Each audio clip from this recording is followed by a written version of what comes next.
If I close my eyes and sit here, somebody walks into this hall, I will tell you what kind of person has walked in.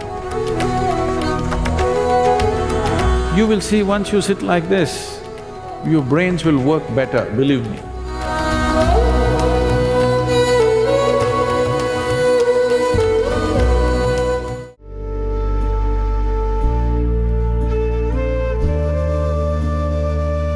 If you know human body from within, you yourself look at this.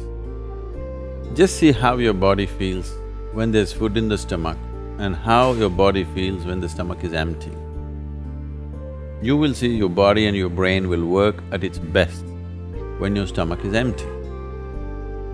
If food is constantly being processed in your digestive system, a certain amount of energy naturally is gone there, so both your brain and body will not function at their best.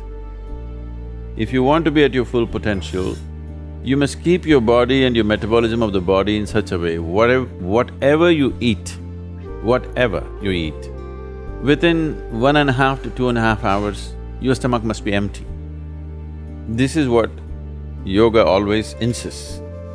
Within an hour and a half to two, your stomach should be empty. Stomach being empty does not mean hunger. Only when the energy levels run down, you feel hunger. Otherwise, stomach must be empty.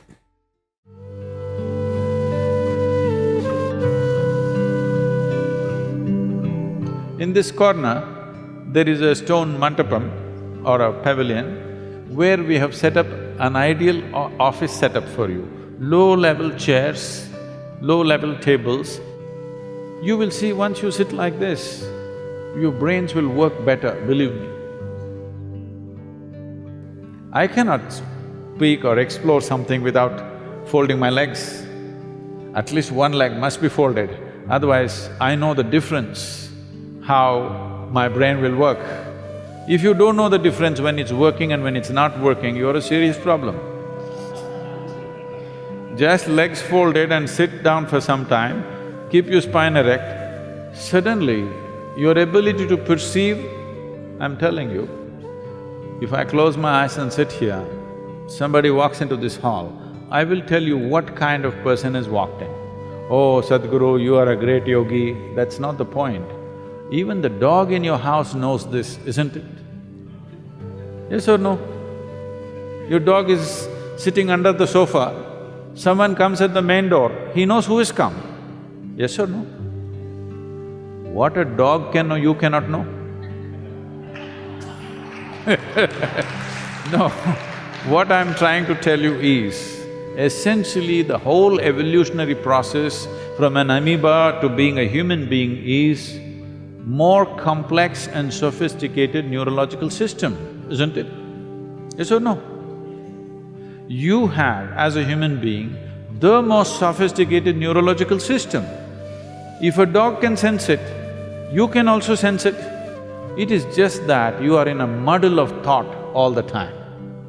Because the necessary attention is gone in most people.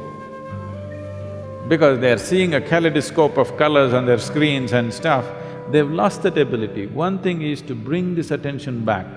Every dimension of yoga is made to heighten your attention to a level that whatever is here, you should not miss it. Everything must be in your experience. That is when you can call yourself a full-fledged human being. Do not carry your attention deficiency as some kind of a qualification.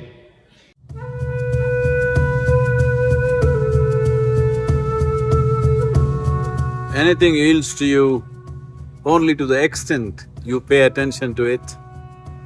In this aspect, breath is a beautiful device to practice attention. Attention not for a specific purpose, simply to be attentive.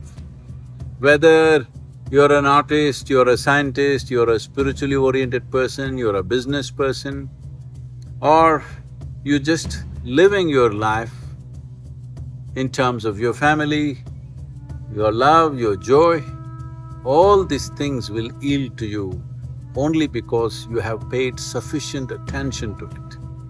Human attention can open just about any door in the universe. But to be able to be attentive without purpose, without calculating the results, just to be attentive, to make life force into an attentive process. Your attention can be just of the mind, or you can engage your whole body in your attention. If you need to understand this, if you watch a tiger or a leopard or a cheetah crouching for its hunt, you will see he is not only paying mental attention, his entire body is attentive, is focused, the energies are focused. So if you engage your body, your energies into the mental attention, suddenly this attention becomes a tremendous force which makes variety of aspects of life to yield to you. Life yields to you only to the extent that you are able to create the power of attention. The power of human attention is an incredible force. You have to learn with necessary practice to unleash this force to your benefit and to everybody's benefit.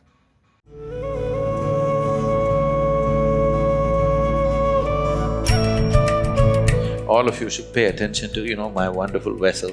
Please, pay attention. Please just do this right now. You shouldn't take your attention off this vessel. Just pay attention. It's such a beautiful vessel. Please. So, now as I speak, see, you can't stay with that vessel. One moment and okay. Now, suppose you fell in love with this vessel. Now if I hide this vessel, you want to see it. It doesn't matter where the vessel goes, in your mind the vessel plays. Now your mind is like this, because you're emotionally involved with it. You fell in love with the vessel and now your mind is constantly on it. So this is what devotion is. It's a powerful way of paying attention, an effortless and joyful way of paying attention. If you try to concentrate on something, you'll get a headache. But if you fall in love with something, anyway your focus is 100% there and you won't get a headache, you will be ecstatic. This is a more intelligent way of using your mind than anything that people have known as intellect. A devotee has a completely different perspective of life. It is a different dimension of intelligence, where he is able to access things that others cannot even dream of, effortlessly, joyfully, because emotionally he is involved, his attention is absolute. And whatever you pay attention to, if your attention is absolute, that dimension of life has to open, it has to yield, there is no choice.